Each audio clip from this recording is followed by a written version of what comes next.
Why do guys often pull away after you guys get over that hump of having sex? There's a difference between wanting just one thing and actually wanting someone. So once you get over that hump, it's like, okay, I've achieved this, good, great. I personally have never been in that position, but it's like, okay, cool. I can move on to the next one because I know that there's so many more out there. So they don't want to get any emotional attachment. They don't want to do anything physically anymore. So they just pull back. And it's like, okay, maybe if I pull back, she'll leave me alone. Won't go crazy. It'll be all good. It's all over. Just move on. Hey, welcome back to That's What He Said. I'm your host, Natalie, and this is a podcast about dating. Before you watch, make sure you subscribe, follow, like, comment, rate, review, and share the show. Let's find out what he said. Well, then, Chandler Watson, Yes. welcome to That's What He Thank you Said. so much. It's an honor to be on. I'm glad you're here. Me You too. and your wonderful camera mic Yes. voice. I just do what I can do. Crisp and deep voice. Yeah, we we like try. that. Thank you. So introduce yourself.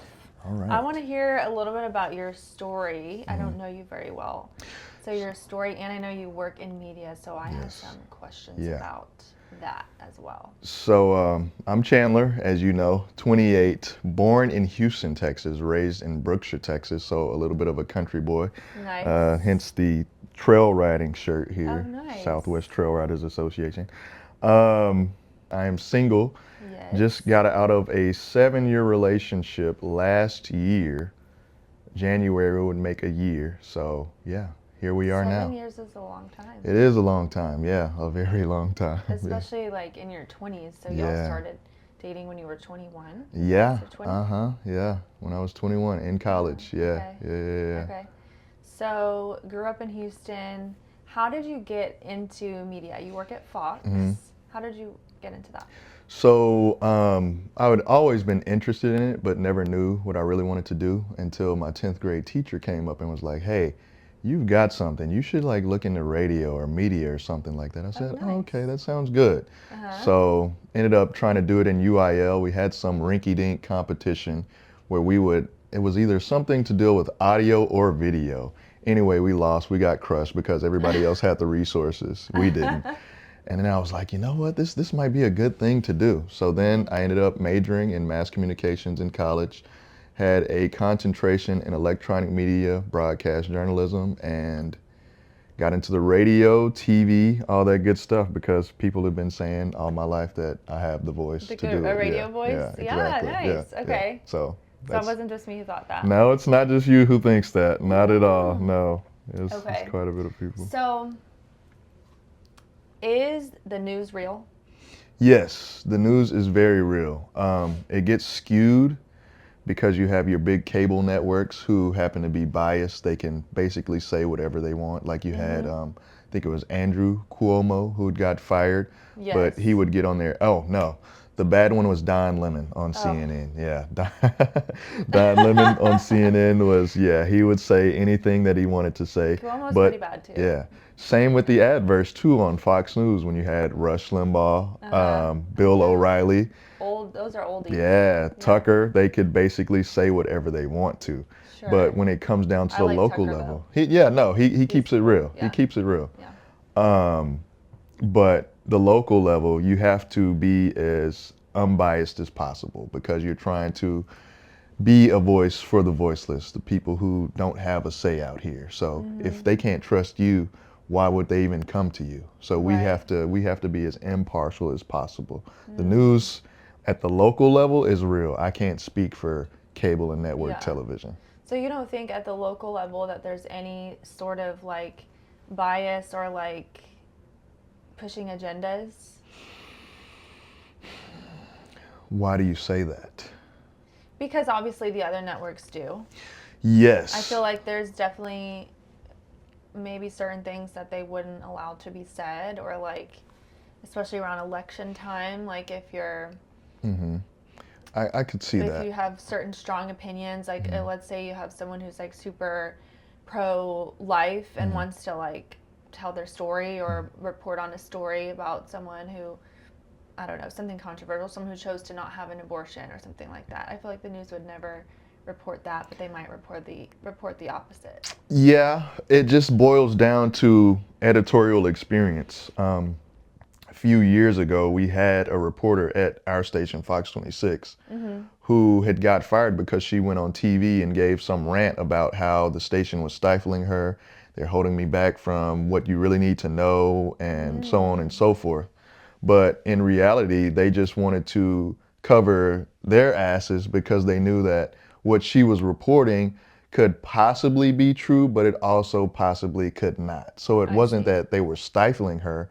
They just wanted to make sure they covered themselves on the back end, because I think it was something dealing with ivermectin, if I'm not mistaken. Oh, okay. And Yeah, that's so a good yeah, example. you know, you go and say like, oh, this doctor is foolproof, yada yada yada, go to him. And then somebody listens to that report, goes to And this says person, that's not true. you know, and then it's like, okay, boom, big lawsuit on Fox 26 because you told me to go to this guy to get this treatment. You lied, and I'm sick. Doesn't look good for any party. Yeah, yeah. But they'll go on there and say that you should get the vaccine or report on what Dr. Fauci is saying. That is true, yeah. That's so I can see, especially because ivermectin does work for COVID. Yeah. They might shadow ban this on YouTube, but you know, back then it was like they didn't want to talk about it because it wasn't what the government was saying. Well, and a lot of people were going to the feed store to get horse ivermectin. Well, is that like, I thought it was the pill, because the horse ivermectin, like ivermectin is ivermectin. Yeah. It's just going to vary by dose and the way that you take it. So Okay. like I think at no, it's not a horse feed store, but like, you know, one of those country stores. Yeah. You should know what they're called. Tractor Supply, Like a Tractor Steinhauser's. Supply. Yeah, Yeah. I know them all. I think it comes in a paste. Yeah, for the it horse. does. Yes. But it's the same drug. Yeah. Okay. Makes And sense. so I think as long as you know Dose what it dose right. to Yeah, take, yeah. you know, to make it effective. Yeah. But yeah, it was also really silly because it's like a drug that has like no side effects, and you can buy it over the counter like in any other country basically. So I mean, it's an anti-parasitic. Worst it's going to do is kill parasites that you didn't know you had. That's true. So I see what you mean by them pushing the Fauci agenda. I guess it was just them kind of following the guidelines of what America was trying to, Yeah. So yeah, we'll follow those sort of guidelines, but if it's kind of skewing outside of that, we more than likely won't. Like if it's coming directly from Fox News, yeah, we can take some of their material, but if it's something like, say somebody goes on there and they just start ranting about, I don't know, elephants being born from who knows what. We can't air that. We would have to air something that's factual, something that we can prove, and something that the people won't look at us and be like, is that really right? We have to be as clean cut as possible when it comes to the local level. Gotcha. Okay. Yeah. I mean, so you're trying to like represent the people, but there's limitations because it sounds like, you know, it's still a Fox News channel, so it still kind of has to follow suit to what the major networks are doing. Yeah, in some shape or form, because we have to appeal to our audiences. Like you know what your audience is by the shows that you program, Right. I mean, what at the end you of the day, show. it's a business. It is a very big business.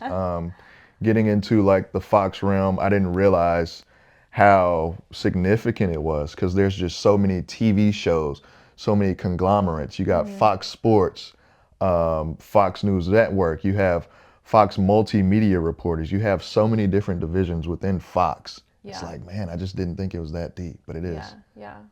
Gotcha.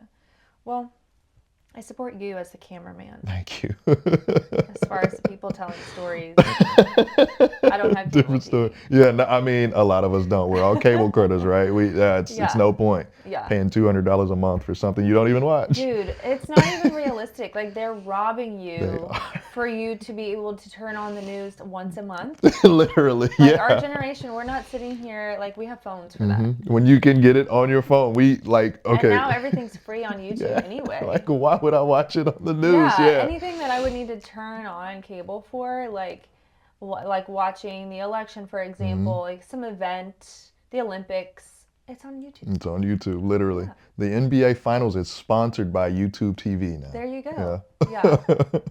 So anyway, maybe that'll push you out of cable into something else, something better. We'll see. You know, it's I got a long life ahead of me, so. Okay, so as far as dating, where are you at now? You obviously were out of a serious relationship. I feel like a year is a good amount of time to be single. It is. How are you feeling? So I want to refer back because I was listening to a few pods. Okay. The pod with Austin and Mary, right? You were in California with them, and he was saying that, you know, I got tired of being single. I don't think I'm at that point yet, to where I'm just like tired of being alone. When I go home after work, I value my alone time. Okay. Sometimes people will call me, I'll be very receptive. Other times I'll be like, God, I just don't want to talk right now. Just let me watch my YouTube, decompress so I can get ready for the day tomorrow. So right now I'm not really into anything. I'm not really trying. I don't know if I'm looking. If it comes to me, cool. But for me to actually go out and pursue, not really happening. And when I do, it kind of just goes left. So it's like, what's the point in even trying? That's the perfect response for the topic, because the topic question today is, why are men staying single? Very simple, very straightforward question, because you get a lot of guys like yourself that are like, I'd rather be alone. Right. That's relatively unusual. Like when we look into the past, like our parents, our grandparents, to be 28 and want to stay single was like kind of unusual, strange. You know, they were getting married early. So, but I do hear that a lot. What makes you feel like you would rather be alone? A lot of things, I feel like. I don't know if I read this or somebody told me this, but someone said if you do not, and I know this isn't the case for everyone, but if you don't get married in your 20s, you basically avoided your first divorce. Oh, damn. Yeah, I know. It's pretty hefty. That's bold. It is bold, but I mean, I look at some guy I went to high school with, divorced in his 20s. I look at some guy I used to work with, divorced in his 20s. I look at someone who got married in 2017, almost cliffhanger divorce. Yeah, you know, so you're good. Just wait your turn. It's all about patience. Also, I was going to bring up, we live in a microwave society. We want things now. That's just not how it works. Things take time. You have to be patient for things, especially like a lifelong partner. That's a lifelong commitment. Why would you not want to put in the work and be patient for something like that? You can't rush something like that. That's not an overnight thing. Yeah, for sure. This question, I kind of was saving it for someone that I thought could answer it, because I posted this for anyone who follows me on Instagram on my stories one day as just a random question that was, I think I phrased it as, what is the number one reason good guys are still single? And there was a lot of people who responded, a lot of like very deep answers. But one of the answers was, which was from Jeremy Jensen, actually, he said their taxi cab light isn't on.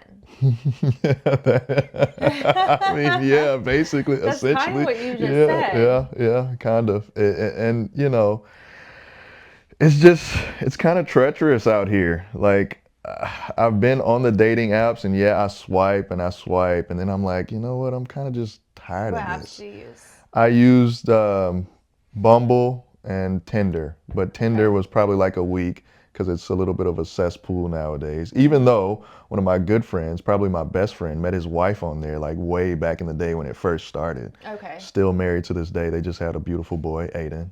Shout out to them. Aw. But yeah, just getting on those things because it's almost like you're building your person. I don't know if that's what we should be doing. Yeah, I agree. We should be trying to find someone who complements us, not trying to build something that, you know, we look to have or want. Yeah. It's not Build-A-Bear. This is real life. If it was Build-A-Bear, we wouldn't be having this conversation. That is true too. Yeah, if it was, we wouldn't. But Yeah, I mean, here we already are. built the bear. Yeah, no, and I've tried. It doesn't work. Yeah, I agree about the dating apps. I think when they first started, it was a whole different ballgame than where they are now. Yeah. Because I feel like it's one of those things that was like trendy. It was like the hot new thing, so everyone was doing it. And now, at least from what I hear, it like everyone's over it. So the people that are still on there, at least consistently, are like something's wrong with them. Like, it's either people who are like addicted to it, Yeah. like serial daters who like get it for like the dopamine hit, or sex addicts, Yeah, I see. or people who are just off and on real quick. Like right after breakup, you do it to kind of like feel better or just kind of dabble, and then you get off. Can't do that. It's just, Yeah. there's something about it. I don't know. Like again, referring to the pod again, I like the winger concept where somebody tries to come in as a wingman. Yeah. But at the same time, I'm like, that's just so much. It's a lot. Yeah, I just want to meet someone and be like, hey, I like you. Do you like me? Like, it's almost like, what's the song? Check yes or no. Here, let me slip you this piece of paper. Do you want to date used to me? do that. It's so simple. Yeah. Just clean cut. Like, hey, Someone this is did what the that to deal me is. in band class in Band sixth class? grade. That's what's up. Yeah. Yeah, that's what I'm saying. That's smooth, Yes, you know? I think he sat behind me, and it was a check yes or no, will you be my girlfriend? But we had never talked before. He was like really quiet. He was very, very shy. Yeah. But I was like first chair flute, so I was like, Yeah, you were if the... you're Yeah. like, you're the shit. Right, you're the flute shit. and First chair, yeah. So he did that, and I checked yes, but then we never spoke for like Interesting. maybe a week or something. So then I broke up with him because I said he was too boring. But I mean, if you don't boring talk, is great. Yeah, I mean, you're pretty boring. yeah, you're Too pretty boring is crazy. Okay, look, in third grade, I know I'm going way back. My third grade girlfriend broke up with me because I didn't hold hands with her at lunch. Oh, see? Yeah. But it's Yeah. nothing like that. That's funny. We want guys to take the initiative. That, as we should. I mean, that's kind of what we've been put here for, to be assertive, to lead, to guide, because I see it every day. Not that everybody does this, but I work with quite a few women, and a lot of the times they're like, where are we? What are we doing? And I, just explain, here we are, this is what we're doing, and then they just gather their thoughts. It all comes together. Yeah. So you do need that, whether it's a relationship dynamic or just a friendship dynamic. Yeah. The world needs men. For sure. So bottom line. Good men. Good men. But we need bad men too. We don't need bad men, but we have bad men to learn from them. So that way we don't do what they do. True. You see? True. Because if we were all good, we'd all conform to the same things and everybody would be bored, right? You see a bad guy, you unlearn what he does, and then you become, I don't want to say a mixture, but you just get some of those assertive traits from that guy, and then you become the ultimate man, in my opinion. Yeah. I mean, the episode I recently did with Adam Allred, he refers a lot to men being like a warrior. You need to be like capable of being dangerous or violent, but for the right reasons. Of course. So I guess that's like technically like a bad. It is like no woman wants to go with some man. You wouldn't want to go with your sixth grade boyfriend, and all of a sudden some conflict arises and he defers to you. It's like, okay, Natalie, here you go. It's like, dude, no, you're the man. Take control. Yeah. And that's why I feel like some guys are single because they're too nice, too kind, but at the same time, those people need to go to places where they're wanted. You can't want like an Angelina Jolie and not be a Brad Pitt. You gotta assert yourself. Oh my God, man. Mr. and Mrs. Mr. Smith. That is my movie. Yes, man, that's my movie. But you just gotta be assertive, honestly. Being a man, you can kind of do what you want when you want, unless you're in a relationship. But as a man, you need to be assertive, and you need to be able to lead. That's just the bottom line. Yeah. And I think it's relative, because like then you have women who are very assertive or like more have like sharper, more dominant personalities. So like, for example, on the whole, like being dangerous or whatever, like I have to also, like when I meet someone or start dating someone, like I question like the scenario that you brought up. I think it's very natural for a woman. Like if we were in danger right now, how would this guy react? And like I conceal carry everywhere I go. Good. So I'm like, if he doesn't, he should know how to operate this firearm that I'm carrying at a bare Right. minimum. Yeah. Because if the emergency arises and he gets behind me with the gun in my hand, it's Deal breaker. I'm running. I'm not saving your ass. Right. Like, that's just wrong. It is wrong. Yeah. So, yeah. but that's hard because a lot of guys would do that. I've dated guys like that. Really? That are either like, oh, I just don't really believe in guns, or like wouldn't, if you can't, if you can't shoot a gun to protect me, I mean, this is realistic. We live in Right. Houston. And we live in America. Yeah, I mean, pumping gas, this situation could arise. Anywhere. It's especially like you said in Houston. You just got to keep your head on a swivel around here. Yeah. So unless you're like a pro fighter or something, you got to have something to protect yourself. Right. I always have a pocket knife, and I conceal carry too, because I don't play those games at all.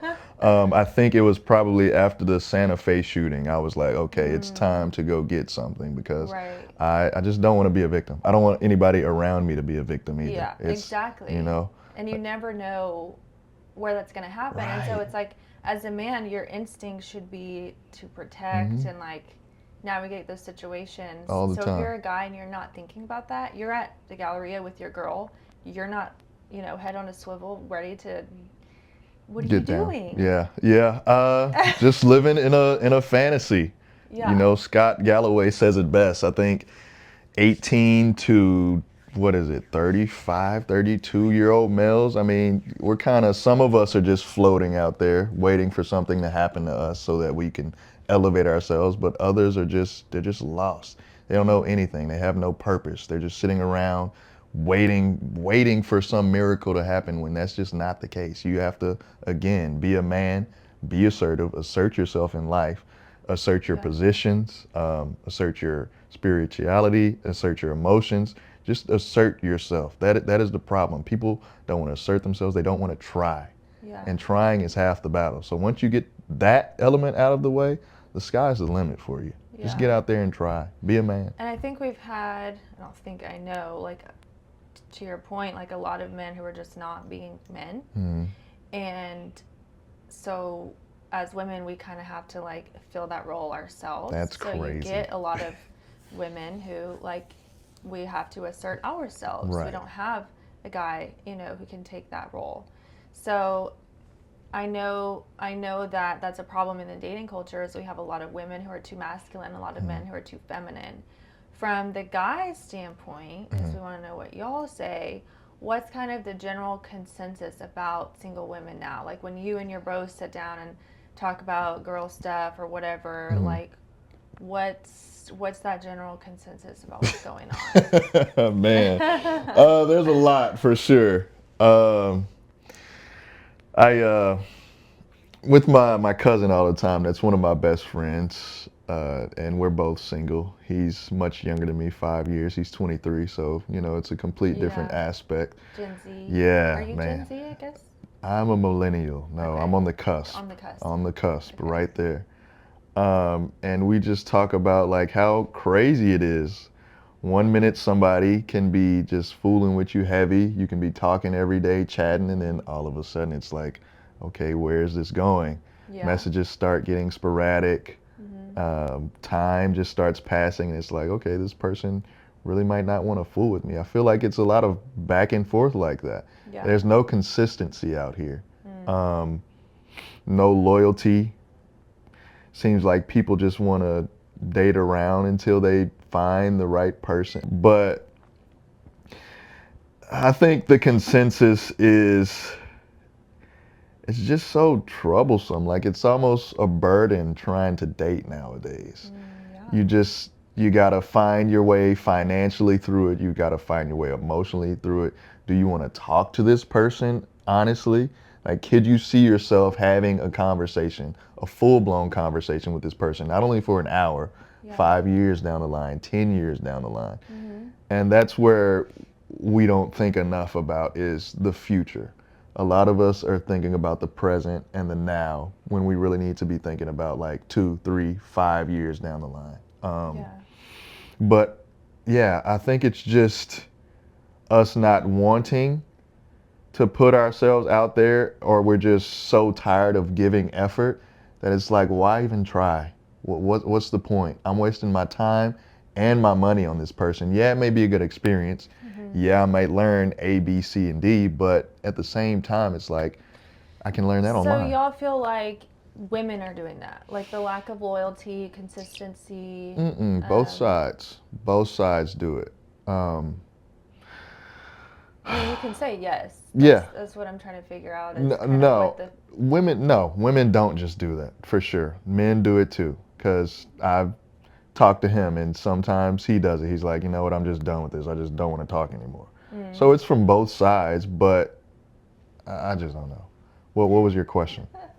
just kind of what guys are saying about women, like in the single guy, talk. What are we 'Cause saying I could tell about you women? for an hour what we're saying, but which is, I mean, you're right. It's very similar in like the minimal effort that we receive, and the ghosting, the poor communication, and I can't say that's true for every guy.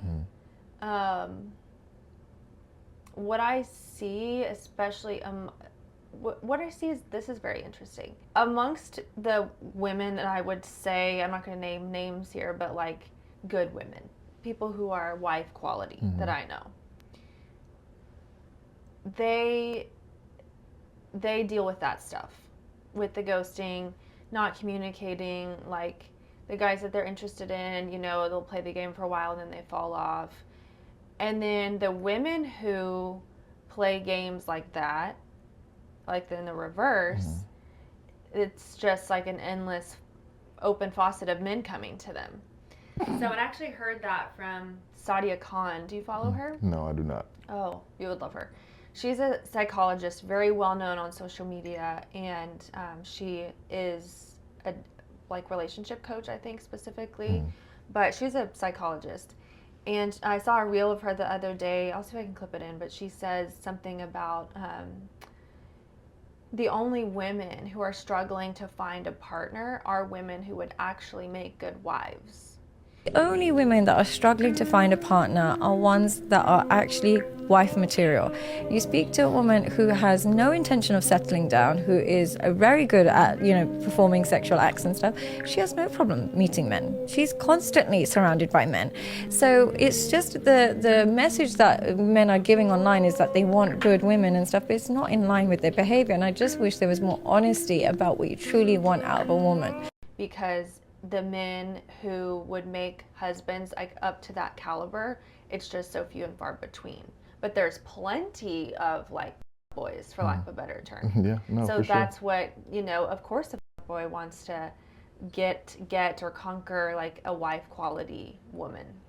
See, that's the thing too. Look at that ego boost, Yeah. Like who are we pursuing? That's what it boils down to. Like when people say they get ghosted or there's just a lack of communication, are people pursuing boys or girls? I think in some ways, yeah. Because at one point I had this girl I knew from school, and I just kept chasing.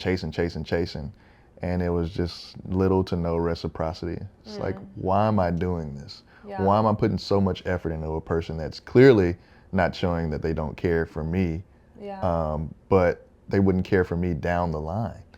But what is that though? Do we crave toxicity? Is that what it boils down to? In some ways we might, because like you said, you do need some of those warrior traits to protect you in dire straits. You do need somebody who's going to lead, and not saying that that's a bad trait. You don't have to be a bad boy to do that. But typically people who just don't really care what others think tend to lead better. People who always get wrapped up into what everybody else has got going on, those are the people that get misconstrued, or they just don't really know what their purpose is. But back to it, I think in some ways we just crave toxicity. I don't know why. I really don't, especially coming from a loving household. The chase, is that true though? Like, is the chase true? Because usually if a woman likes a man, she's gonna let you know. Yeah.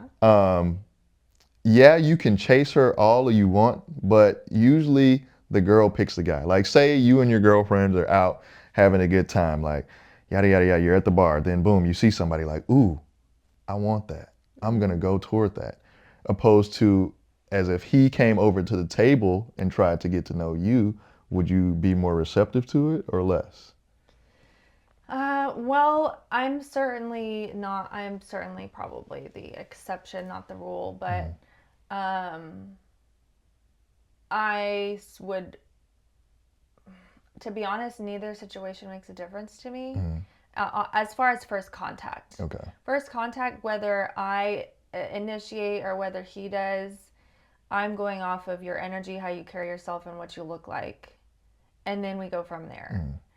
But most girls, from what I hear, yes, they want to be approached. And most girls would never even they say, oh, I see him and I want that. They're not going to do anything about it. I think that's stupid. I think you have no balls. Do something. Right. But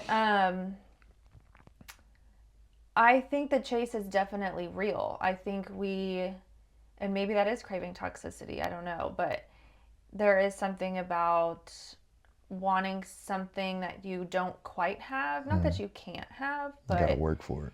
Yeah, something that you feel like you have to work for, or especially with a man who's just out of your reach, or because a man shouldn't be able to be controlled. No. So yeah, you should feel like you can't control him.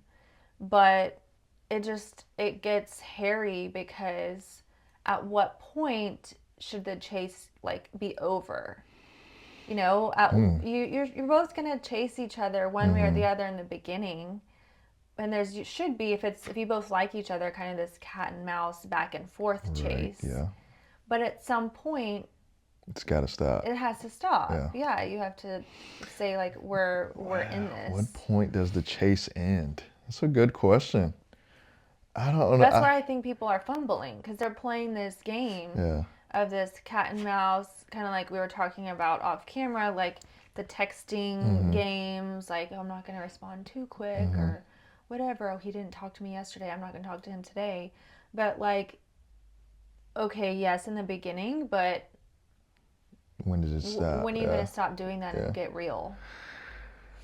Or, then it doesn't stop and you get ghosted. Yeah. And you're oh, I thought we were going to stop that game at some point. I was going to say, if both are playing the game, at that point, I don't want to say why would it stop, but I just don't know, especially from somebody who hasn't really been out there chasing, playing the game like that. Yeah. I just don't know if is there an end to the chase, because you do want to have some sort of back and forth in the relationship, right? You don't want it to get boring. Right. I hear old couples all the time, even though they're not technically playing games, they're still talking to each other. It's hey, yeah, Mary, I don't think your outfit is good. It's well, you bought it. What the hell? Yada, yada, yada.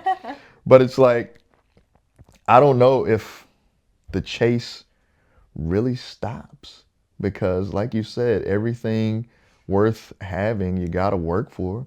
If I'm married to somebody for 50 years, yeah, I'm going to bring them flowers. I'm going to do gracious things to them because I want this person. This reminds me of something I said to my friend the other day, because she did send me a reel that was something about good men don't chase. And I said, I agree, chase, he shouldn't chase, because that's almost a simp vibe. It's desperate. But there should be a pursuit. Yeah. There's a difference between chasing and pursuing. What's the difference? I think pursuing is with intention. Okay. Chasing is just to see if you can get it. Okay. I like that. Yeah. Yeah. And I've definitely experienced both, but the problem is you don't know which one you're getting until it's too it late. happens. Yeah. And if you get screwed over, then you're oh, that was just for the chase, for his entertainment. Jeez. Versus you have to give it time to play out and see what's this guy's real intention. Yeah. And unfortunately nowadays, guys are so sneaky and so good at being deceiving that it takes a while. It does. A while. It has to be scary as a woman too. Absolutely. It's terrifying. Just navigating not only the dating world, but it's like, okay, is this guy a killer or can I move forth with this? Right? Yeah. For real. Yeah. I just can't imagine that every day. Yeah. What we hear a lot, and this was a response from more than one person when I posted that story, that women have unrealistic expectations. Do you think that that's true? Oh, it's such a broad question. Yes. Yeah, I would say yes. Okay. Just listening, listening to some of my coworkers, yeah. Like, Because, what do they say? oh man, okay, so there was one instance, I won't say any names, but I was listening to the conversation and she goes, oh man, this guy asked me to go out for a coffee. And I was like, oh, that sounds great. Did you go? No. Well, I can go get a coffee myself. And I said, well, what if he just wants to hang out and be cordial? Well, what's the point in that? It's kind of a waste of time. If I wanted to go get a coffee, I can just go down the street and get a coffee. Oh, no. I was like, okay, I mean, you can be cordial with people. There's nothing wrong with that. Wow. Another instance, and I know she's probably playing, but it's like, man, if he's 6'4" and has a neck tattoo, it's over with. Like, I'm done for. And I'm like, oh, really? That's all it takes. 6'4" and a neck tattoo. Could be a killer, could be a fraudster, but okay, yeah, for sure. So That's yeah. hilarious. That's so funny because I, same friend I was talking about, like, she knows that now I don't act on this anymore, but maybe it's the whole bad boy dangerous thing. Someone who looks like they've been to prison more than once, on steroids, fully tatted, could never introduce him to my father. Right. So attractive. See? You add dark skin to that, It's over. it's over. But like, okay, I've learned my lesson. Yeah. That's not probably too many red flags. It is a little bit. So It's let's tad. not pursue that Yeah. at all. But it's a real thing. I don't have the obsession with tall like most people do, Right. but that's probably part of it too. Yeah. But the coffee thing, I think that's really stupid. It was pretty stupid, right? I'm listening to that like, you can't be serious right now. Not to get all economical, but wages are the highest they've ever been, but so is inflation. Right. Maybe the coffee is the only thing the guy can afford. Granted, yeah, women are expensive. You choose your expensive, but he just wanted to have a coffee. Maybe he just wanted to have some sort of companionship. You just don't have to deny him just because he wants to go get a simple ass coffee. Was this supposed to be a first date? I think so. It was initial contact. Yeah. Okay. And I feel like that's appropriate Yeah, I think it's very appropriate. because you can end it fast. You can end it fast if you're not feeling it, as opposed to like a long dinner. And I think it's just more like conducive for a conversation. It is. It's perfect. If you've never hung out before and you're at dinner, like the waiter's coming by, you're trying to look at the menu, like there's just a lot more going on. I mean, you can have a good first date at dinner for sure, but I love coffee dates. Some of the best dates I've ever been on are at a coffee shop. Yeah. And simple. I love coffee, so it's like, Hand in to hand. me, it's just like warm and fuzzy. Right. Yeah. So when I listened to that, I was like, damn, is that really how it is out here? But girls, somebody hurt her. Yeah. Yeah, that's true. Because girls who do that, who have like really high financial expectations, I understand where it comes from. Because it's like, well, I can do all this stuff myself. And guys who are coming into my life are just fucking it up. They're messing with my peace. So if you're going to be a man and try to come into my life, you better bring me something that I can't bring myself. Which is, you're on the defense because of what you've been through. And that's what it goes back to. Like, we shouldn't be asking each other for what we want. We should just come in and simply compliment each other.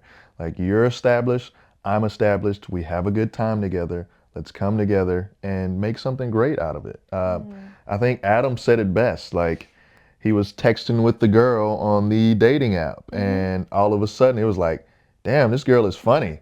Like, maybe we should just chill. They were friends. They were both established in life, came together, and from what it looks like outside looking in, he looks pretty happy with himself. Yeah, You just got to compromise and come together. Yeah. Compromise and come together. That's a banger. That's a banger. What do you think that we're doing that's deterring guys? Oh man. I would say probably the money thing is one, which we've talked a lot about Yeah. on this show. Finances is one for sure. Playing games is two, but both sides do that. Three, I would say deterring guys. Not committing enough. Like, yeah, you can date around, be friends and be cool, but it's like if you really want to be in this relationship, you want me, show me. Nobody's really showing you that they really want you. What shows you that from a man's point of view? Like I said earlier, if a woman wants you, she's going to make it known. She's going to reach out to you. She's going to want to hang out. She's going to want to do things with you. Just even if it's just coming over and spending time with you, she's going to show you that she wants to be with you in some shape or form. Same with guys. Like, they're going to hit you up, say, hey, how's your day going, or something like that. Something simple, not verbatim, but something along those lines. They're going to check up on you. They want to kind of be your friend before I anything. hope you have a great day. Heard that. Yeah, do not do that, because if you do that, it's over. Don't tell a woman have a great day. You should be out getting money or finding some way to get it. Yes. You know what I'm talking about, I do right? know what you're talking about. I Yes. listened to that. I was like, damn, that's cold. That's ruthless. She's like, if a guy tells me have a great day, I'm running. I'm Yes. like, damn, man. It's true. Yeah. But I don't want schedule three another different man handshakes. telling me It's- have a great day. If I hear have a great day, I'm literally jumping off my Fuck have a great day. Literally get something better. Say let's go get a tattoo and I'm in. Yeah. What do you want to say? Not have a great what? I agree with that. Hope- I'm gonna have No. a great day no matter what the fuck. Had a Yeah. great day before you breathe air. Yeah, Before you open them eyes. that's true. I never thought about that. Have a great day. Have a great day needs to be dead. No, y'all know, fellas. Don't have a Don't great ever day. have a great day. These Houston bros. No, If you're interested in me having a great day, absolutely. Send me $5 to go get a Starbucks. make- Yeah. Add a 0 on the 5. Less words, more action. right. But that actually validates your point, because if you are interested for real, do something. Yeah. You know, make a gesture. Something. Just something. Show that you're prioritizing her in some way, because any person, random creepers, guys in India on Instagram are telling me to have a great day. Like, you telling me that means nothing. It's actually probably negative points. It is a little bit. Everybody gets those vibes, man. That's Because so it's funny. like, all right, now I'm Yeah. having a great day. Yeah. Thanks. Do something to make my day better. Better, literally, Whether yeah, it be it's- words, you can use words, Yeah. or a phone call, sending a Venmo Yeah, for see? Starbucks. I'm a romantic. I'll mess around. I'm a sap. I'll mess around and like send a card or something. Be like, hey, da da da da. Was just It's so thinking about easy you. now, You know, too. it's simple, literally. Yeah. All you got to do is show up. That's what my cousin says. Just show up. Okay, so in that regard, we don't have too high of expectations. Maybe they're not being met. Yeah. But Right. Yeah. Yeah. So it's not unrealistic. It's a high. But everybody should have high expectations, in my opinion. yeah. What do you think men's expectations should be of women? Someone that you are able to bring around your family. That's number one, because family's first. Someone that you're just able to communicate with hours on end without getting bored or not even realizing the time is passing. That's good. Someone that you can just share everlasting memories with. Someone that you know you can call no matter the situation. Whatever happens, you're calling that person, because that is your best friend through and through. Like they say at wedding ceremonies, till death do us part. And that's how it should be. You should be able to confide in this person for each and everything that you do. You should be able to go anywhere with this person without any qualms. I mean, yeah, granted, I'm not going to go into Lowe's and start arguing with the customer rep, so I need somebody to do that for me. So something a like Karen that. Yeah, I sometimes. need somebody to be a Karen, because me, I'm gonna just go into Lowe's and be like, all right, bro, here's the card. But I need somebody to, argue with the customer service rep. So you just gotta find, like I said, it's all about somebody complimenting you. Like, where do you lack that somebody could possibly pick up those pieces? And maybe if you don't have those pieces picked up, maybe you shouldn't be dating. Pick up those pieces yourself, find them, and then maybe somebody else can come add pieces to you.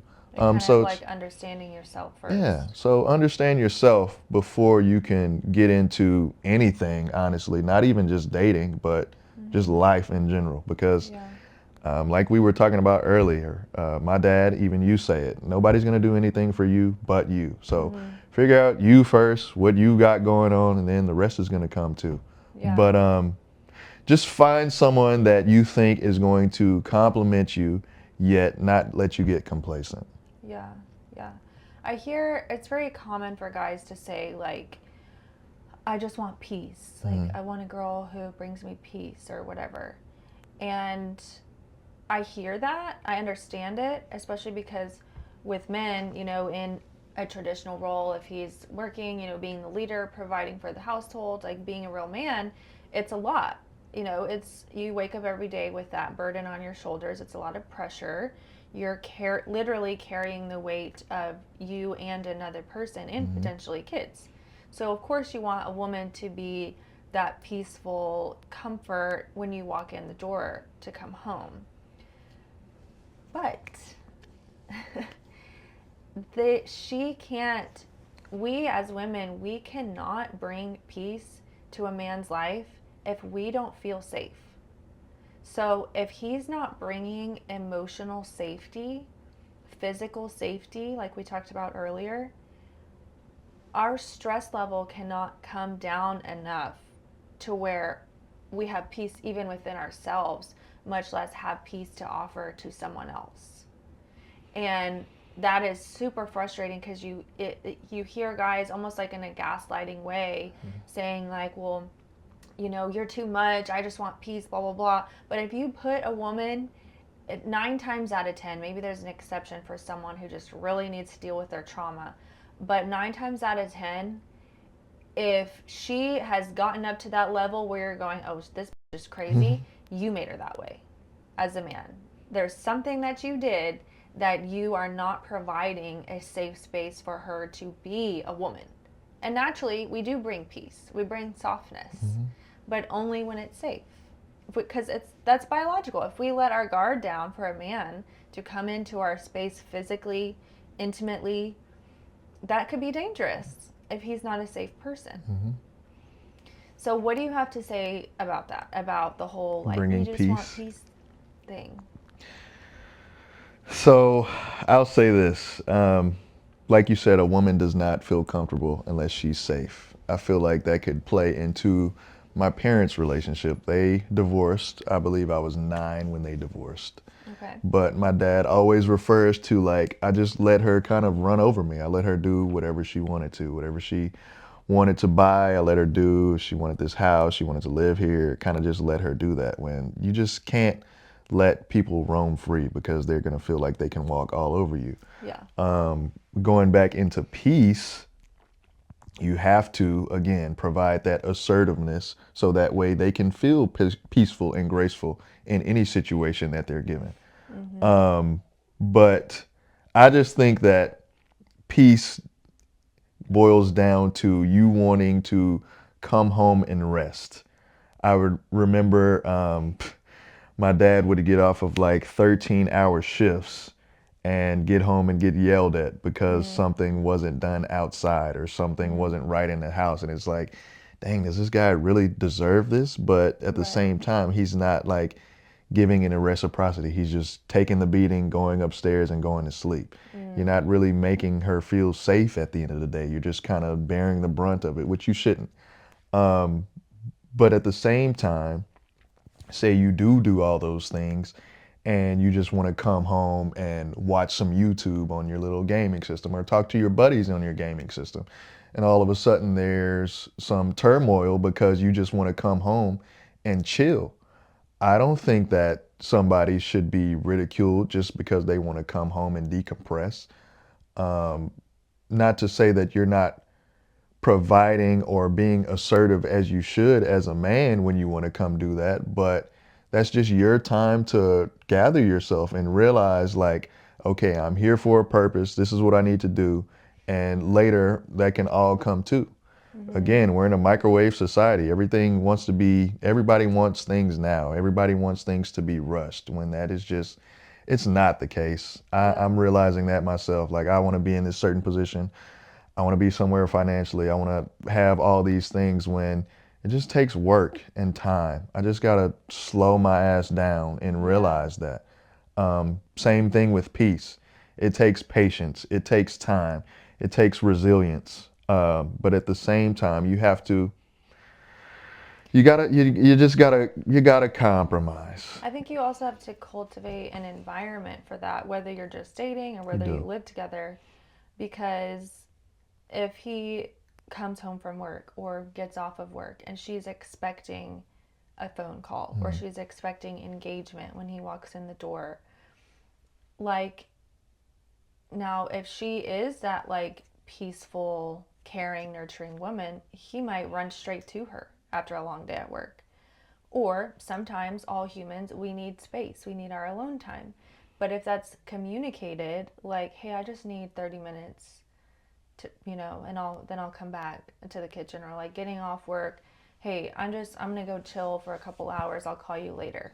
Like that, I don't know if, I'm not gonna make an assumption, I don't know if guys understand how far that goes, saying something like that. Even if you need a whole weekend to yourself, where it's like, hey, I'm gonna go, this happened to me not that long ago, but like, I'm gonna go camping alone for the weekend. I just need to go think about some things.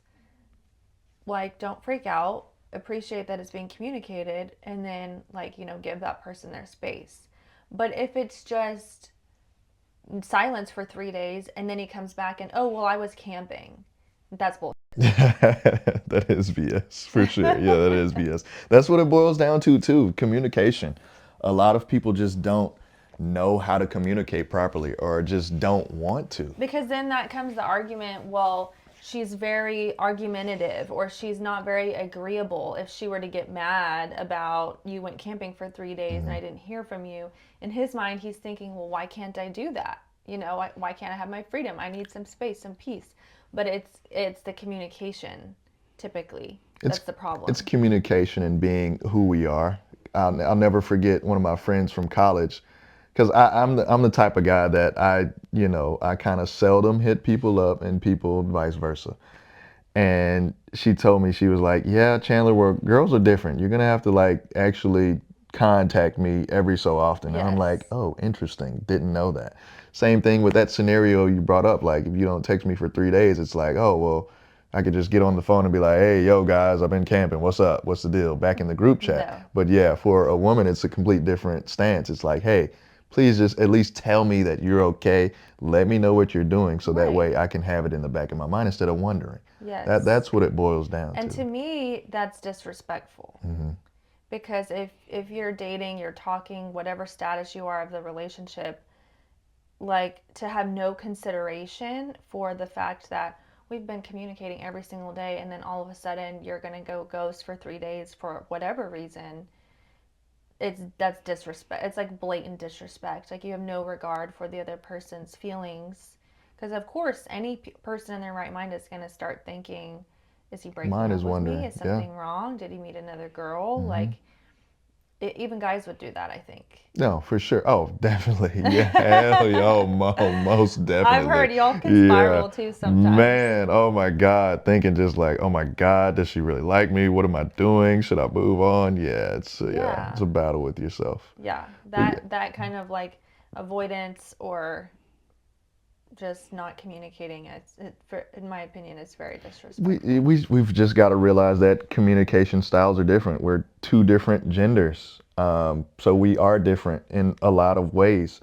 So I'm glad that you have this platform so that we can come together in some shape or form, but we've just got to be able to communicate with each other. And that's It's just not being had as much as it should be nowadays. Yeah. I'm going to pause and just ask anyone who's still watching right now to like this video. Don't be an asshole, because there's going to be like hundreds of you watching and like 5 people who like it. That's not cool. Rate it too. Rate it on all platforms. Yeah, if you're on Apple or Spotify, you can rate or even leave a review, but on YouTube for sure, just hit the thumbs up. That's all. I don't even know who's liking it or not, so just hit it. I won't think it's weird. Takes 2 seconds. Yes, less than that. Yeah. 0.5 seconds. 0.5 seconds. And I know you've been on here for longer than 0.5, so you can do it. Exactly. Thank you. Okay, so on that note of the communication and reciprocity, why do guys often pull away after you guys get over that hump of having sex? I think it goes back to when you were talking about the chase and actually wanting someone. There's a difference between wanting just one thing and actually wanting someone. So once you get over that hump, it's like, okay, I've achieved this, good, great. I personally have never been in that position, but it's like, okay, cool. I can move on to the next one because I know that there's so many more out there. So they don't want to get any emotional attachment. They don't want to do anything physically anymore. So they just pull back, and it's like, okay, maybe if I pull back, she'll leave me alone. Won't go crazy. It'll be all good. It's all over. Just move on. So what's the difference?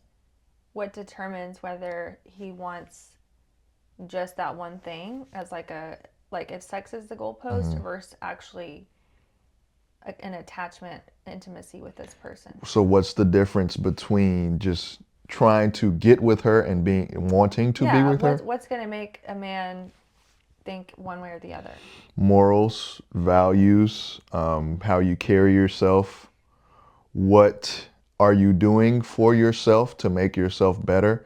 And how can I come in and possibly add to that, or maybe even just come along for the ride and be there for you? And what you say too, I think that really plays into it. Going back to the great debate, y'all were talking about body count, and it's like, yeah, you can basically hear somebody's body count just by talking to them. Sure. So just listening to little small things like that would probably make someone want you rather than just want that one thing, which is sex. And that's a little bit sad. It is. Because that was like, we didn't really come to a consensus on that topic of the debate, because it's a balance between like having grace for people if it's someone who was bad in their past, guy or girl, and has a high body count, but now is, different, has grown, versus you also kind of have to balance that. Well, does this person still have those tendencies? Yeah. So it's really hard to gauge. You just have to, again, communicate. We just don't do that enough. Sit down, have a conversation with somebody, call someone on the phone, and just outline it all, lay it down and say, this is what I want, this is a foundation. Because, you could have a guy friend, and what if that guy friend in turn listens to all the things that you're saying and be like, it clicks, this is perfect for my friend. And then you have someone else advocating for you just because you're saying the right things.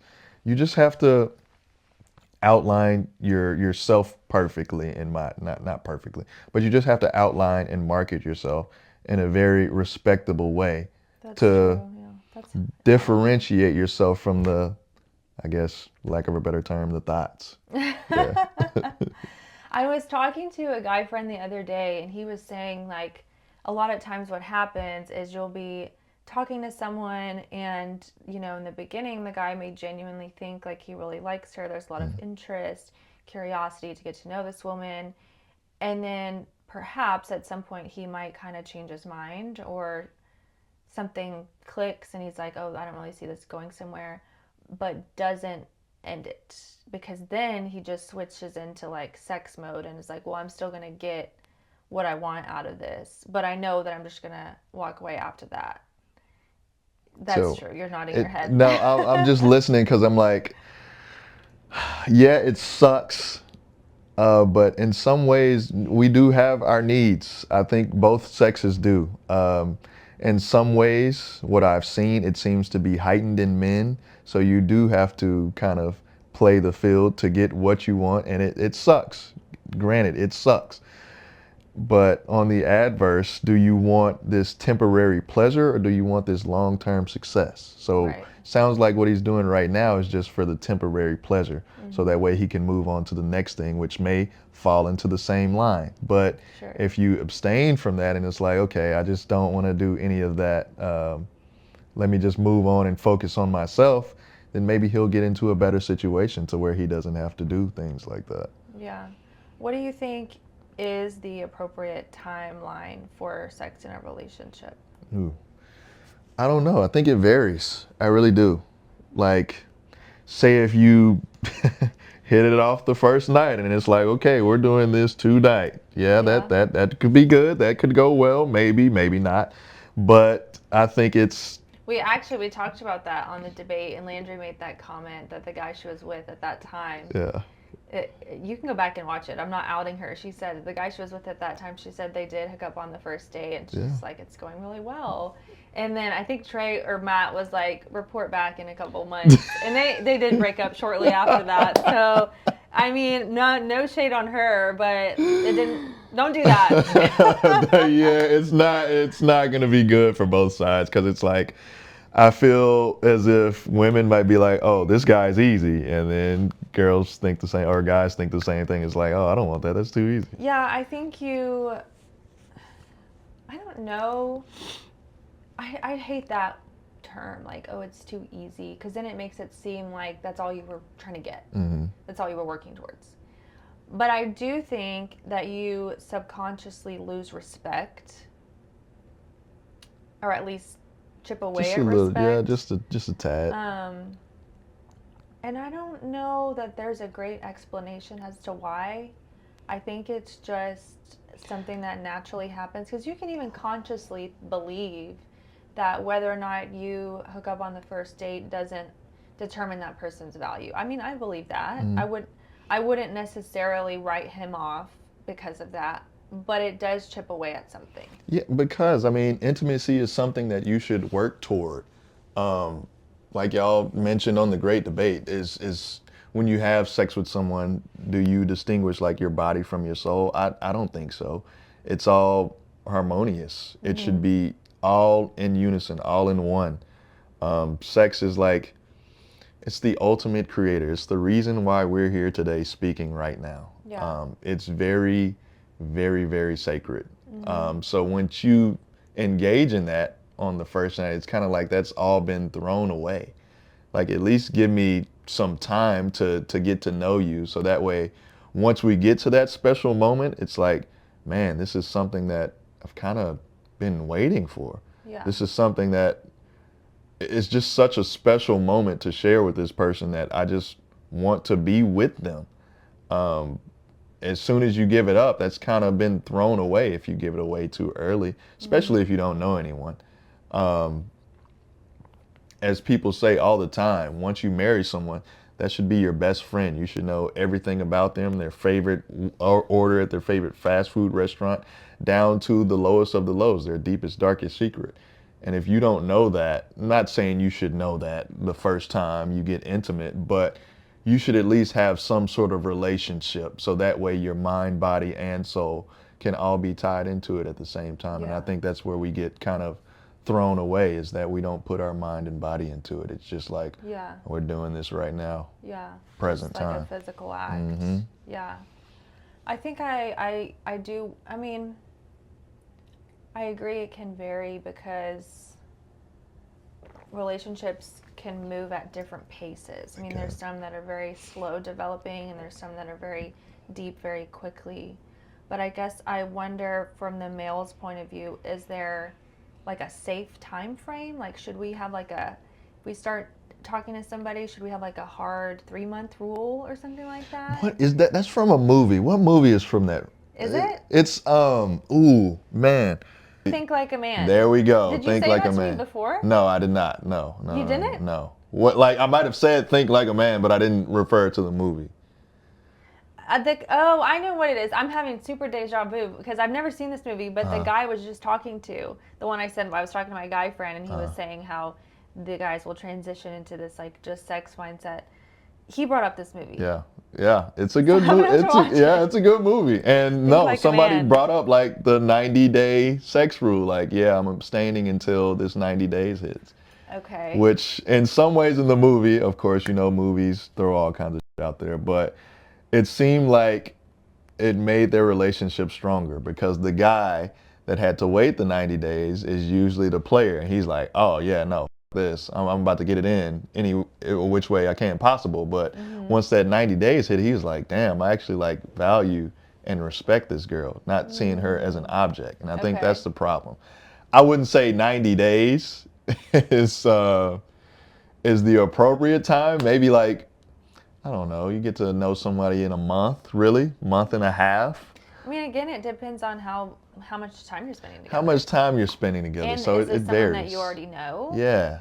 That's different too. If you are like you're already friends or acquaintances. Yeah. So it varies. I don't know if you can actually put a set time on that. Yeah. Because everybody's different, But I mean, you could. There's an argument. There's an argument there because I do feel like there is a 3-month threshold where things happen after 3 months. Like, I think it was also, no, it wasn't Sadia Khan. Dr. Sarah Hensley, who I follow on Instagram, she is also a psychologist about all about relationships, but she focuses on attachment style. And she was saying that typically, are you familiar at all with attachment styles in romantic relationships? Anxious? Yes. No, then the other two I forget. Yes, there's anxious. Secure is the one you want to be anxious and avoidant. Okay. And there's 2 different types of avoidant. But the avoidant people are the worst. Of course, yes. It's just very dysfunctional to try to have a relationship with them. So she was saying in one of her videos recently that the avoidant people typically after 3 months will have shown you that they're avoidant. And if that's important to you, like you don't want to be in a relationship with somebody like that, then you should wait 3 months before really deciding if you want to be with them.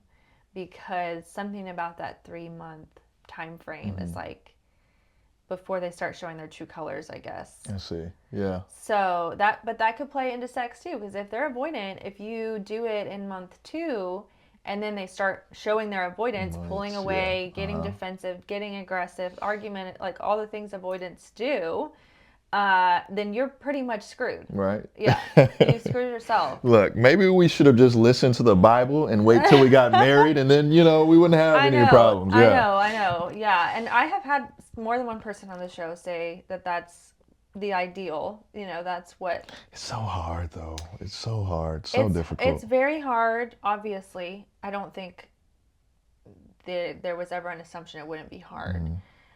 And it's just so much less realistic now because we date. In the Bible, I think when that command was written, there was no dating. There was hardly courtship. I mean, courtship was your parents, putting you together and saying, y'all get married.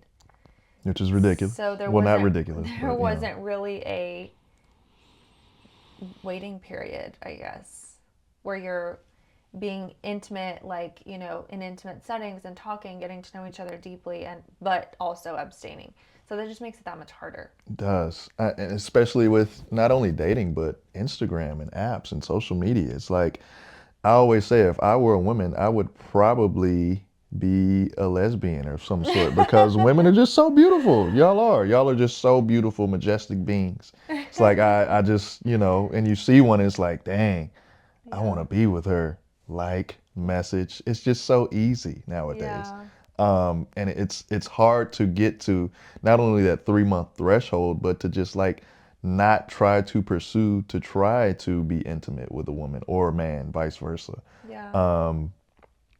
But yeah, that's pretty much what I gotta say about that. Okay. I'm gonna start harping on the 3-month rule. I'm going to start pressuring people to do that Yeah. as an experiment. That'd be And interesting to see. See what the outcomes Yeah. are. If the outcomes are the same, then screw it. How many people are you gonna do? Because I feel like that's gonna be. I don't know. I'm going to just start telling people because everyone kind of tells me now when they're dating somebody. Right. So I'm going to be like, dude, test it out, 90 days. Tell me, report back. 90 days, man. It's not that long, dude. It's not that 90 long. days ago was what, Thanksgiving? Yes. Which, oh man, that was a long time ago. Anyway. Not quite. That was a long time ago. Halloween would have been 90 days. Man, that was eternity. Holy hell. That was a It was long not. time I feel ago. like I just took down my Halloween decorations. No. There's so much that happened. I mean, okay, for me working in news, there is so much that has happened since Halloween. Yeah. Like just January, you had the guy in New Orleans, California wildfires, we had a snowstorm, and what else? Something else crazy happened that I can't We're kind of living come up in apocalyptic times. We So a lot are. more happens in a shorter period of time. Yeah.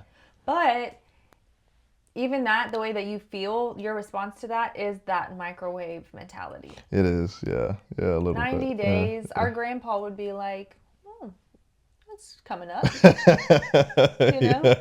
Yeah. They move slow. They do move slow. We move way too fast. Way too But fast. when I think about it, I'm just thinking about like in 90 days, of course you're going to try to kiss this person. So, Right. sometimes you get into the car and it's like, oh, you start kissing and then it's like, oh, it starts getting heated. You know what I'm saying? It's going to be hard to abstain for that for 90 days. Yeah. I get it. It's going to probably be worth it, but both of us get heated when it gets to intimate moments like that. I think that's where you have to be, well, I don't know actually. Okay, I was going to say you have to be in agreement, but you also can't, as a woman, give him the answers to the test. So he can't know there's a 90 day of rule. course. Yeah, I was going to say that. Yeah. I don't know, how do you navigate through that though? I don't know. This is new. This is a new experiment. But I definitely, if I was going to start a hard and fast 90-day rule, I would not tell. Of course guy not. that. No, you can't do that. So Yeah. you can't really be in agreement. You would Right. have to just say, Oh, I'm not ready. okay. So it's really kind of, if you're going to be the one, whether you're the guy or the girl Mm-hmm. initiating the 90-day rule, you have to be like solely responsible. It's the ultimate test. It really is. Yeah. I just don't know how you would be able to navigate it in this world. I have a cheat code Yeah? if you want to hear it. Come on, I'm all ears. So I have done this before, and sometimes I forget, so I need to stop forgetting. But if you're like going on a date with someone or whatever, if you're in that phase where you're like tempted, like y'all are things have gotten heated, but you're not quite ready to have sex, or you're someone who's waiting altogether, to write in Sharpie on your body. So you can write like a Bible verse, you can write don't touch me. You can write something that's like, if he were to take your shirt off, it'd be like, what the is that? Right. So that you won't even take your shirt off. You won't even let it happen because you know you wrote something crazy on your stomach. No, that's really efficient. I've never thought of anything like that. Yeah. Yeah. I just. Because if you forgot, or if you were just getting carried away, and Yeah. then he does see that, that's an instant mood killer. Yeah, it's like, don't touch. It's like, what's going on here? Then it's spitball. You're gonna get scared. But then wouldn't you give the answers to the test after that? You would. So the idea is for that to be a preventative measure. Okay. So that he doesn't know there's writing. Okay. There's always exceptions to the rule, but I do think, generally speaking, for most people, you should wait a decent amount of time. Of course, yeah, no. At least from the woman's point of view, because it's just so likely, I feel, that the guy will pull back afterwards. And it's such an emotional thing, and of course, y'all have more emotional intelligence than us, so it weighs heavier on you when you get to that point. Well, and it's also chemical. So like, I don't know if a lot of people know this, but like, after a woman has sex, she feels more bonded. So we release oxytocin. It's the same hormone that's released when you give birth and you bond with your child. So it's extremely powerful. Right. Men, after the oxytocin release, like after you climax, you release your testosterone drops. And with that lull in testosterone, you feel less connected or less interested in the woman. And if once the testosterone comes back up, you might feel reconnected. But I think if there wasn't already a bond, then he's just gonna be like, yeah, I'm done now. No, that is for sure. Because it makes sense because it doesn't make sense. Because you would think, even if he was just in it to have sex with her, like you would think he would keep coming back. Right. Yeah. But that's not usually the case. not, Usually yeah. the case if he's just wanting the physical, it's just a one and done. Which I don't understand. It's hard for me to wrap my mind. It is like I don't think I've ever been. Maybe one time, but she ghosted me. I guess I was just, I mean, girls do it too. I'm not gonna lie. Yeah, I guess, that just wasn't my night. But yeah, but that's what I'm saying. There's actually a chemical component to it. So if the man doesn't already feel some type of way about her, like bonded and, wants to be with her, like sees this person as a wife, at least potentially, then that dip in testosterone could be detrimental to the relationship. I can see that. My ex-girlfriend actually made me wait. I don't know how long it was. Probably about like 3 weeks. That is not waiting. How is that not waiting? That is not a long time. I was in college. I was ready to get it in. Oh okay. my God. Okay. Well, everything from college we're going to disregard. No, come on. That was my lady. We were didn't together. even have a fully brain development. We yet. didn't. It didn't develop until 4 years after the fact. Exactly. But still, like, I don't know. She was just. It was college. You don't wait in college. It was like, yeah, no, we can't do this right now. I'm like, what do you mean? Like, I need this right now. Okay, so if that was waiting to you, then y'all stayed together? Yeah. Okay. Well, okay, the reason why I ultimately ended the relationship is because there was a mental block. She had did some stuff early on, even though we were just friends at that point, even though, we'd gone the whole summer talking to each other, all this good stuff, but we're still just friends. She still screwed me over. I could never get over that mental block of her doing that to me. Like it kind of ruined the trust? It did, yeah, for sure. Because I felt as if I were to marry her or anything like that, it would always be in the back of my mind. I just didn't want to have that wonder lingering. Yeah. So, yeah. That's tough. It is tough. It was very tough.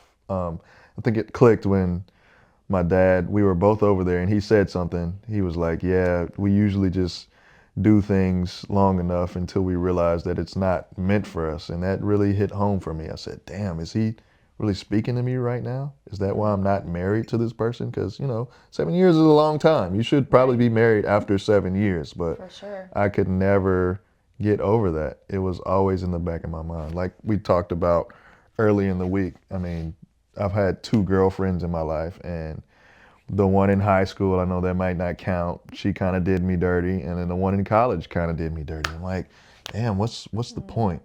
Am I really that bad of a person? Which I know I'm not. I think I just give too much of myself to people, and then they in turn stomp on it. It's like I don't care. So.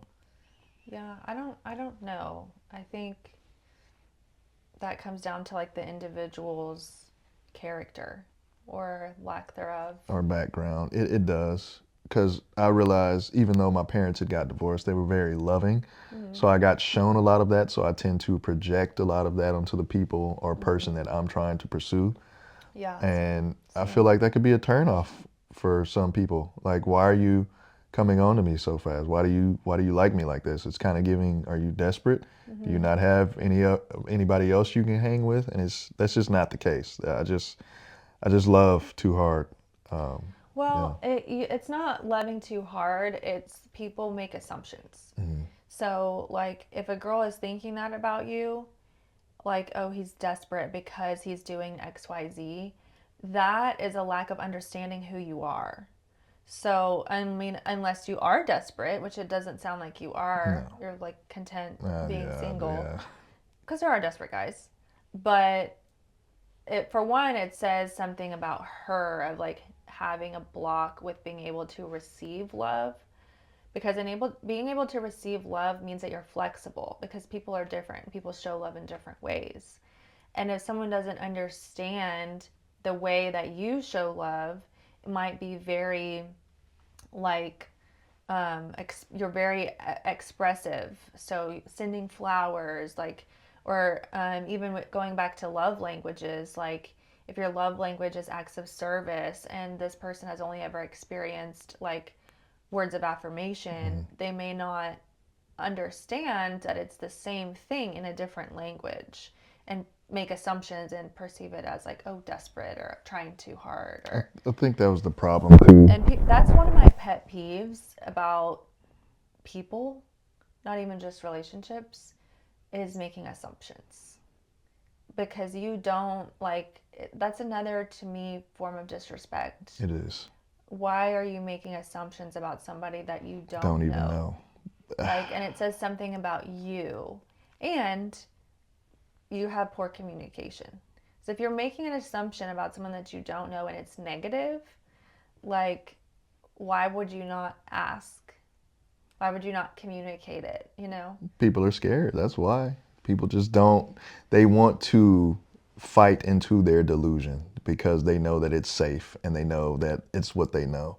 Yeah. And if you do go and in turn try to communicate with that person and then all your assumptions are wrong, it's like, damn, maybe I need to do some self-reflection on me. Exactly. It's like, okay, damn, maybe I'm not such a good person. I think people are just scared to face that stuff. For sure. Yeah. People, Molly said it on the episodes this week, people are scared to face their stuff. Mm-hmm. I did see that. Because it's going to be uncomfortable and it's going to take work, and that applies in all facets of life. It does, yeah. We were primarily talking about like fitness and body image and like being healthy, and that's, I worked in fitness for a while, and that certainly holds people back, is just not wanting to face the facts that you are unhappy with your weight, your health, your whatever, you're responsible for it because of you. And you're going to have to face what you're doing that's causing these outcomes that are making you unhappy. That is so tough. Like, yeah. Is it? I feel like it is, because you're having a battle with yourself. I mean, yeah, nobody's going to do anything for you, but to have that internal battle with yourself every day, like, damn, all these choices have happened because of me, and now I'm going to have to fix those choices because of me. Yeah, it can be tough. It's daunting. And some people are not everyone's built the same. Not everyone has the same level of resilience or strength. So it can be harder for some than others. But there's also a saying that you have to acknowledge the role that you play in your own suffering. So if you're suffering in relationships, I have certainly done that. That's a huge part of this show, is like, tell me what I'm doing wrong. Show me where I have messed up that has gotten me hurt, or not, giving me outcomes that I didn't want.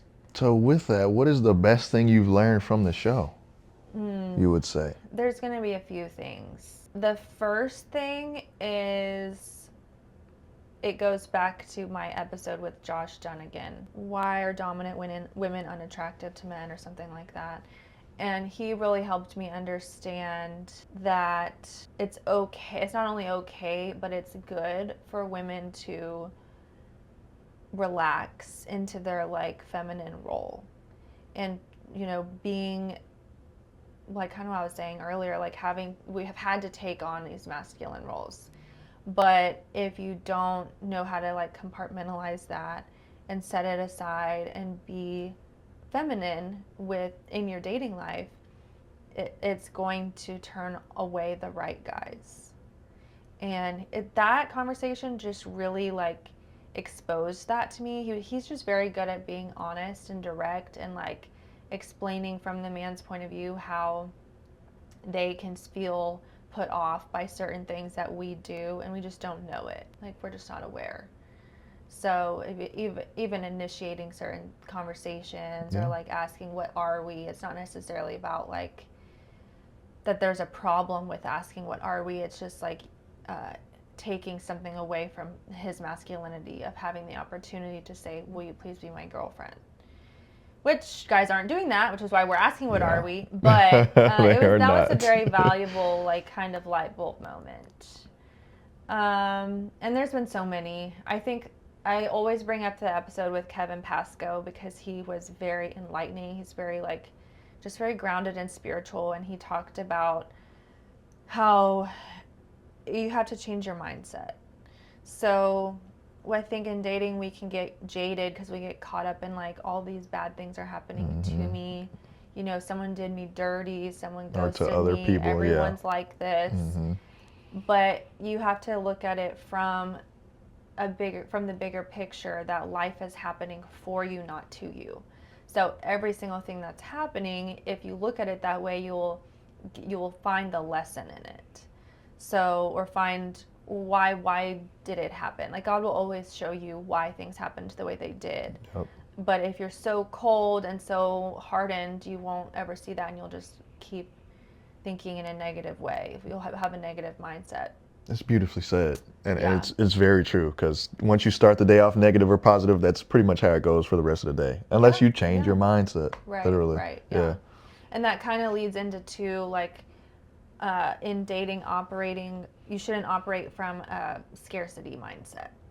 So like if you feel like you meet someone and you really like them and they start showing qualities that are not so good, red flags, disrespecting you, if you have a scarcity mindset, like, well, what if no one's gonna love me, or what if there's, no one better than this, then you'll start compromising and settling. That's how you get into toxic relationships. Versus having like an abundance mindset that, no, the type of person that I really want that checks all of these standards I have, like he not only exists, but he exists in abundance. Like there's a lot of people that will check all those standards. Versus like, oh, this one guy, like he checks half of them, so I'd better just cling on. But that goes back to how you view yourself. You will manifest what you believe about yourself. I feel like it can play into, I mean, who we know, what we know, of where we've been too. I was thinking of something that you were possibly going to ask, like, where are all the great men? It's like, it's such a broad question, because there's 7 billion people in this world. I get they're not all men, but we're so confined to where we are and where we've been that we haven't seen the however many billion people it is out there that we could possibly meet and date. We've just got to be wary of the fact that, it's going to take time to possibly get to that destination. But once you get there, just continue to be yourself, work for yourself, and become a better you, because at the end of the day, that's what's going to attract your better half, not just you trying to go out and pursue it. Yeah. So just be you. I agree with that. I think you definitely have to be yourself and work on yourself and be going somewhere, on your own. But do you think people take that too far? Do you think guys are not putting themselves out there enough because they're just kind of like, well, I'm just going to do me? Well, yeah. What you say on that one part is like, all guys are like, woo, got to get this bread. Yeah. And that's kind of how it is, because it's like, again, I saw this post that said, all women are expensive. Choose your expensive and shut up, which, that's basically what it boils down to. So if these guys are out here, where are all the good men? Maybe they're not out at 77 degrees on a Saturday night. Maybe they are. I don't know. I don't want to stigmatize those guys, but probably not. But even if, I'm sure you go out to the bars sometimes. Yeah. Are you putting yourself out there? Like, if you see an attractive girl, are you going to talk to her? Yeah, I will. I do. I'll ask for a dance and maybe a contact or two. And so then, you're going dancing? Yeah, I'll go dancing from time to time. I'll give a little two-step, a little shimmy, Okay. You got to. You got to have a good time when you go out. But I'll ask for a contact or something like that, but I don't think it's going to go anywhere, because that's not to say that all people that go out clubbing are bad, because I do it too, but I don't think that's really somebody that I'm looking for per se. Like, honestly, if I'm trying to pursue someone, it might be someone from the gym, because one, I already know that you're in here. What gym do you go to? I go to EOS. Oh, that's EOS, right. Okay. yeah, EOS with Landry. I already know you're in here trying to better yourself, so that means one, you probably have a decent job because you got to pay for this membership. Right. 2, you're trying to work on yourself, so that means you got some good morals, you got good grounding. And 3, like self-improvement in any shape or form is good for you. So I'm already attracted to that. Yeah, if I see you at the club and you're like 12 Casamigos deep, and then I roll up on you and it's like, oh yeah. To play devil's advocate, Landry works out and drinks every weekend. That is wonderful. First of all, I don't know how. She's built different. She but is. I think, yes, definitely the gym, you have better odds. Yeah, for sure. But I do think it doesn't hurt in a bar setting to try. It doesn't. No, not at all. Not at all. Just be a little more diligent, like, be a little more cautious about it. Watch them for a little while before you approach them. Watch them for a little while is wild. See, I don't know if I can do that. Observe this person. Watch them be like, yo, that guy are over they there is taking watching shot me. after shot and getting drunk? Okay, see. no, don't approach them. Are they chilling with a buddy? Then yeah. But do you talk to girls at the gym? Yeah, You a little do? bit. Yeah, a little bit. Yeah. Are you lying? No, I'm not lying. Okay. No. Like probably 2, maybe Okay. 1. I am a proponent of talking to people at the gym. Yeah, it's cool. Making friends, hitting on someone. Yeah. I've done it many times. Mm-hmm. I've experienced it many times. Not many, some. But there's this narrative that, like, you shouldn't talk to girls at the gym. I don't know about that.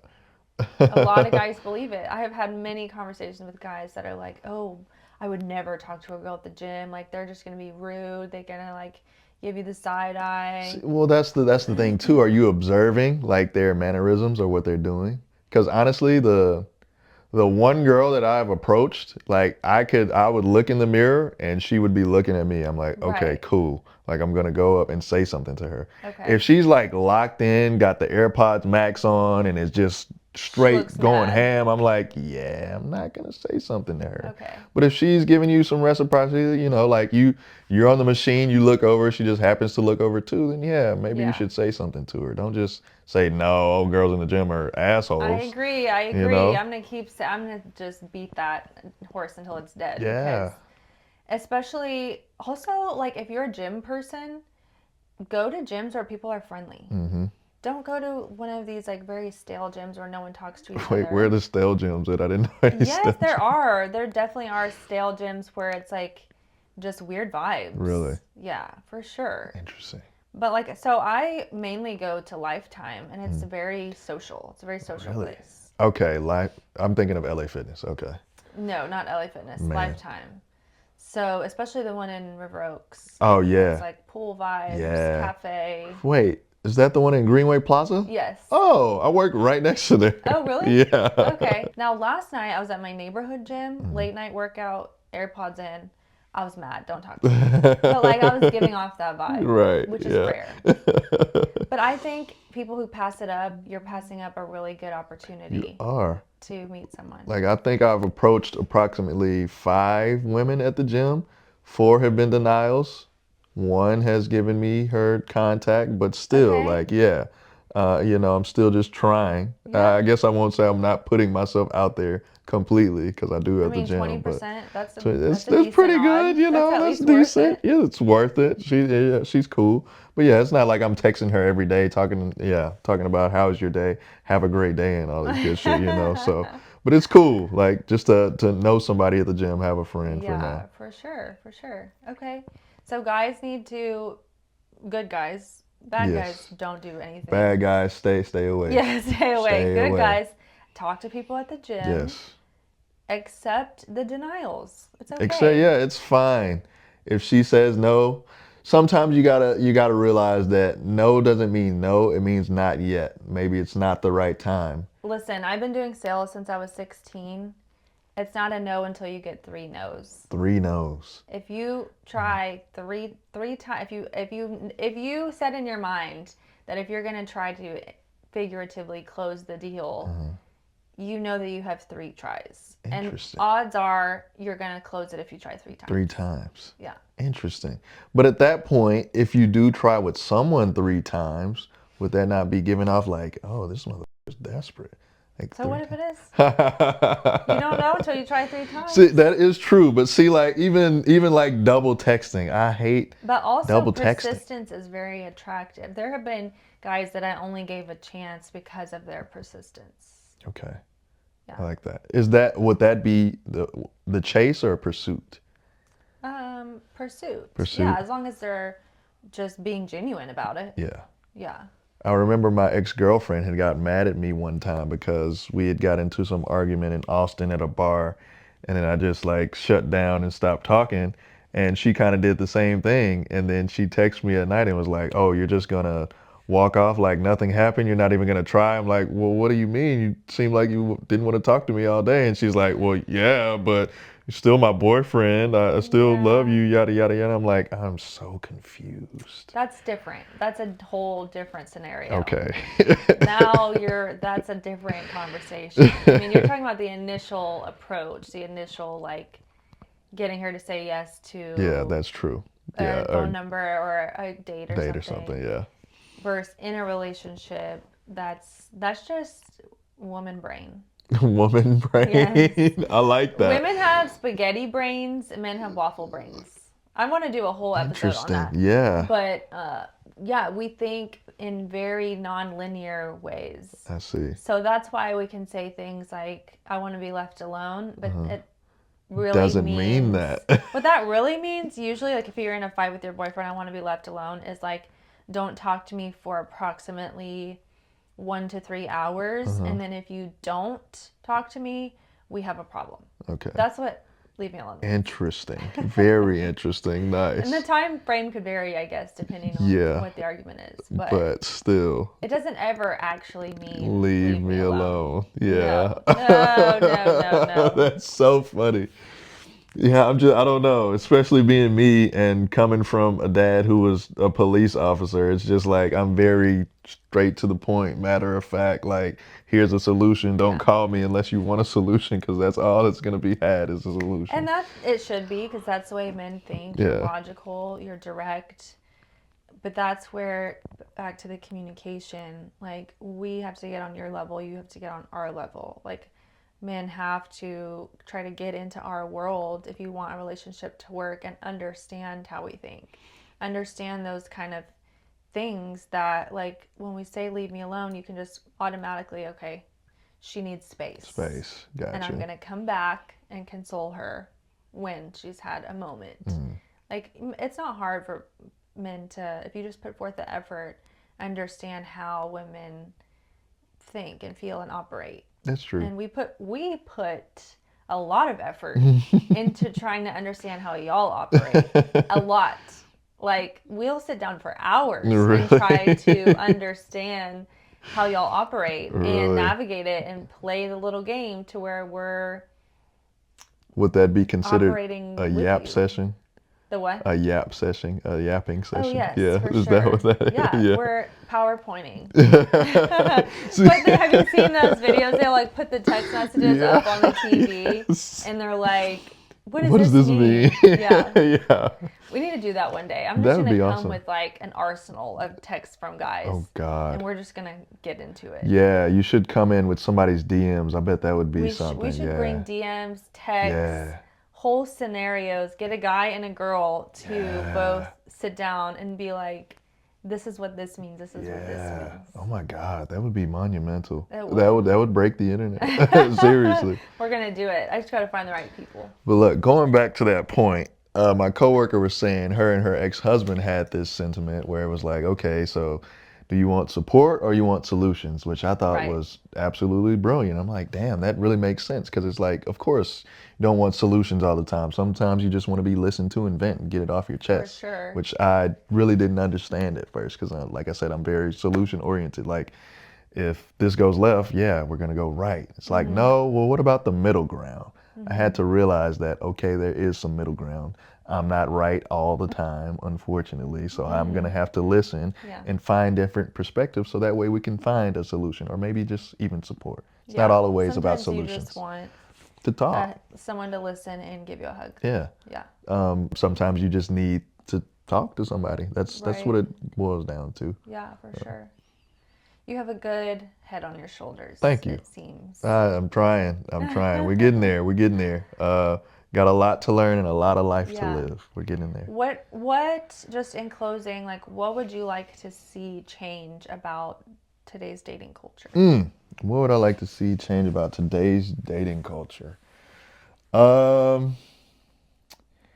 We have to stop chasing toxicity. Yeah. That's number one. Let's stop doing that. Let's try to find some middle ground with someone who is, I guess, equal parts bad and good that you want. We have to learn that relationships take sacrifice and compromise. So it's not all about one individual. When you come in matrimony or just in a relationship, it's about two, not one, or however many you have. And I'd just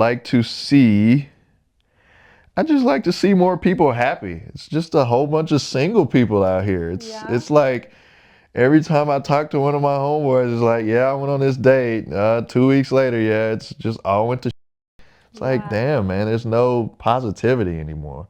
Like, where is that? Let's get back to people being swoon. Yeah. Even though, I forget, somebody was talking about The Notebook, but it was like, That was Adam. was it him? The Notebook was about him cheating still, though. I mean, it's like, let's get back to things like that. Romance. Yeah, let's get to some romance. Let's put some rose petals out at the hotel room and she comes up to a bouquet of flowers. Like, where is that? I'm not seeing that anymore. Yeah. Yeah, it's just a whole bunch of players and pimps. For sure, players and pimps. It's about connecting with other human beings. It's not just about fun and games.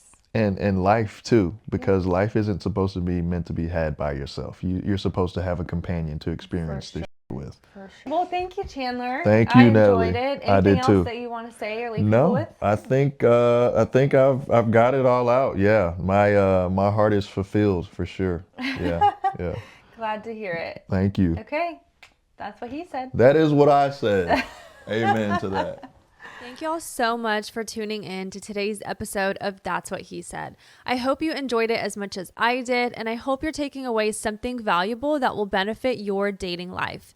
If you're listening on Spotify or Apple Podcasts, please give this show a follow, rate, and review. And if you're watching on YouTube, please subscribe, like this video, and most importantly, comment below because I want to hear what you said.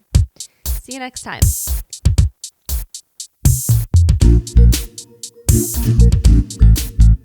Thank you.